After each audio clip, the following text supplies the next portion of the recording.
Angad Singh won the National Speech and Debate Association Original Oratory Championship.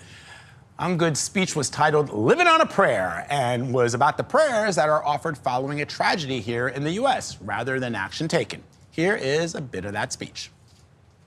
After the 221 school shootings just last year, J.D. Vance offers his, but then tells us to simply accept it as a fact of life. Compare that to what happened when United Healthcare CEO Brian Thompson was assassinated. No prayers, but action.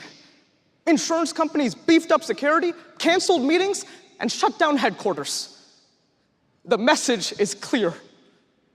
In America, CEOs get protection. Children get prayers. Angad Singh joins us now. Good morning and congratulations. Thank you so much.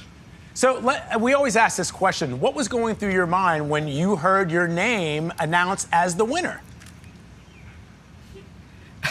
So people would usually think that it's a very loud moment, but for me, it was actually a pretty quiet one.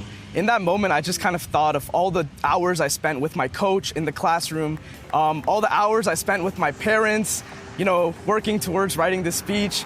And it was just a moment of, I was really proud. Well, we're so proud of you, Angad. The title of your speech is Living on a Prayer, and it's about all of the thoughts and prayers that happen after there are tragedies, especially affecting young people. You said that this is a personal issue for you. How so? It's definitely a personal issue. I'm a really religious person myself, and in my community, oftentimes in face of tragedies, we offer prayers. And it's a really good thing. It's a way for us to come together as a community, and it's a way to inspire hope in each other. But I think the important thing is not just that we're praying together, but that we're acting on those prayers together, because that's the power that we have as a community. So can I ask what kind of prep, how do you get into this? Because it's not just writing, but it's also delivering this speech in front of an audience. What kind of training, if that's the proper word, that you undertake? Because we should remind people, you guys are still just in high school. Yeah. Yeah, I'm in high school. So it's a really long journey to write an original oratory. It's just one of the multiple events that are offered by the NSDA, the National Speech and Debate Association.